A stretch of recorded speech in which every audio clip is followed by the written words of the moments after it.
Magandang hapon ko mo, ikaw kabagis ko, ha? Okay, nandito naman ang inyong kabagis, ha? Singita mo, ha? Okay, kabagis ko, ipaalala ko man, ha? Ipakita ko ulit. Ito yung halamang takumbaw, ha? Kung tawagin namin ito yung takumbaw, ha? Saan ginagamit ito? Ginagamit ito kabagis ko kapag nasisingkol, ha? Nasingkol po, pilay, pili, tapal. Tapal, biodiamond sprint, o bangkat, ha? Pag, halimbawa, inkulating ka ng kalabaw, yung ganon natin ganon Tagalog gali.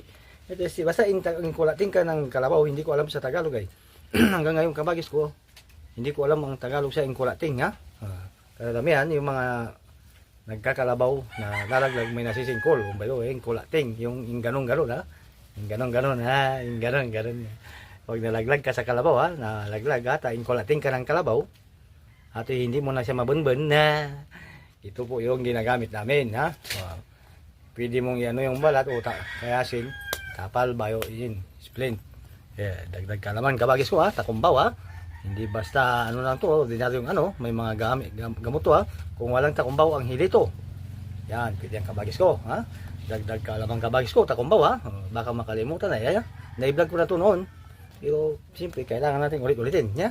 Dahil nakakalimutan. O sige, kabagis ko, dagdag kalaman, ha, mula sa inyong kabagis, Dr. Kalawakaw.